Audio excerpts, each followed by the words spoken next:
Good evening, folks, and welcome to the Horror Corner. I'm your host, Sean Patrick Erschen, and this week we are doing a film review of the movie Sinister, directed by Scott Derrickson and starring Ethan Hawke. Now, this is kind of a supernatural ghost story slash haunted house slash serial killer mystery movie. Yeah, it definitely blends elements of films like The Sixth Sense and The Ring and The Others, along with films like Saw and, stuff like that. So it's definitely kind of a mix of those types of films together in one film. So Ethan Hawke stars as Ellison Oswald, who is a true crime novelist. And he's looking for his next big hit. He hasn't had a hit in years, and he's kind of swinging for the fences because he goes so far, he goes to the extreme of actually moving into a house where several murders took place. An entire family was murdered in their own backyard, and they were hung from a tree. So he wants to investigate the murders because in this case, one of the children was never found. The child disappeared.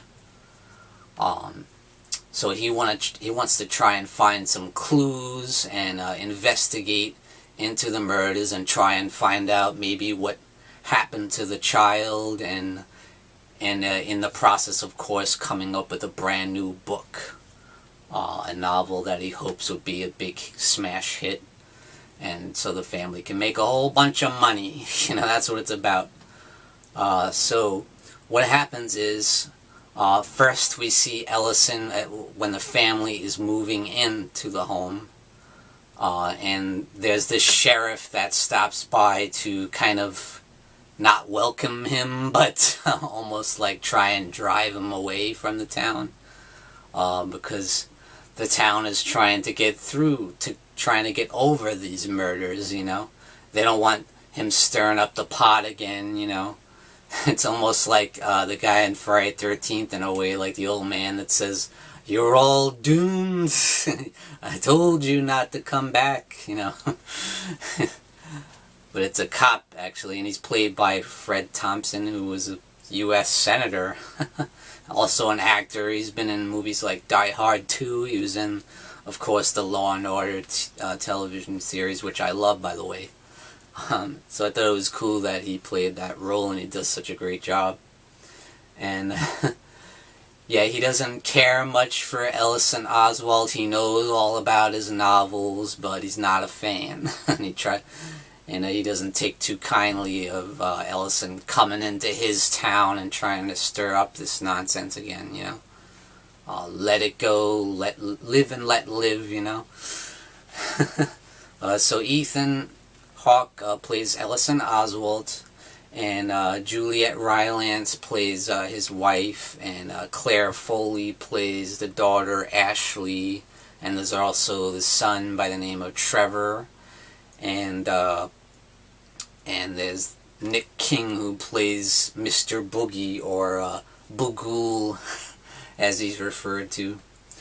So what happens is Ellison, once they move into the house, he starts discovering weird stuff. So he finds the attic, which is real creepy and dark looking, and he finds this box, and it's filled with movies, old home movies, and a projector.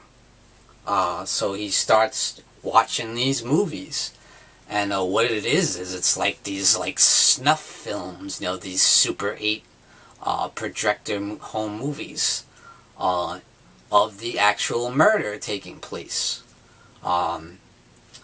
Yeah, so what happens is throughout the movie he continues to watch these movies because there's a whole bunch of them. And in each movie he finds more and more clues about the murders and possibly about the killer. And it seems the murders were filmed by the actual killer. So the videos are from the killer's perspective. which makes it really creepy and eerie, you know. And the movies are so well shot. It's so freaky looking. Like I said, they look like snuff films, you know. Those, if you've ever seen snuff films, which were actually films of real murders taking place, in the real shoddy shaky camcorder feel, you know. But it's really eerie the way they're shot, and I think it's really creepy. And also that film you see right at the beginning of the opening credits is super creepy. I was like really freaked out about it. It's kind of like it gets under your skin, you know, the way that the opening credit scene of the family being hung, you know. It's really disturbing and very, very realistic. But yeah, as I said, he continues to find more and more clues, and it turns out that family was not the only victims of this killer, apparently, because each video is another family, a different family being killed in various different ways. Like, one family is like bound and gagged and thrown into their car, and the car is chained up, so they're basically left there to suffocate, and then boom, he sets the car on fire, you know. It's brutal. So yeah, each family is killed in various different ways, but each time there's one child left. One child that has disappeared, and they never found the body or anything. So yeah, each video leads to more clues. And another thing is, in each video there's this weird symbol throughout them. And Ellison thinks that might be part of some kind of occult thing, you know, maybe it's part of some weird satanic cult or something. So he goes to see this guy who's an expert in the occult, played by Vincent D'Onofrio, who's a fantastic actor, and he's always great. So it was nice to see him play that role. I love that guy. But and Vincent D'Onofrio's character tells Ellison that, yeah, this is a symbol of an ancient deity, an ancient pagan god by the name of Bughuul. Cool name, isn't it? Bughuul. Like Boogeyman. Or Mr. Boogie, as he's referred to. So yeah, so then he's starting to find out a lot more about there's something going on, there's some kind of cult going on. And apparently this Bughuul is called the Eater of Children. Apparently his motives is to kill entire families and take their children and eat their souls. Woo! But another thing is, throughout the film, we actually see the ghosts of the children. Or the other children. We see them, and the other children in the movie see these ghosts of the missing children. Or are they ghosts? We don't really know, but they sure seem like ghosts. And they're really, really creepy looking. There's where, like, you see the elements kind of The Sixth Sense and The Ring and things like that. Or the others. That it definitely uses those typical kind of horror cliches of the ghost story movies or the haunted house type movies, especially of late. And there's lots of jump scares like that. But I feel like this is definitely one of the better ones. A lot of them are really cheap and crappy, like the Insidious movies. I don't like them. But this one, I feel like the jump scares and the tension is earned. The scares are earned through really, really well set atmosphere. There's a lot of moments where there's very quiet. You don't even hear any music. There's nothing going on, kind of, and it builds up that tension. It builds up the suspense.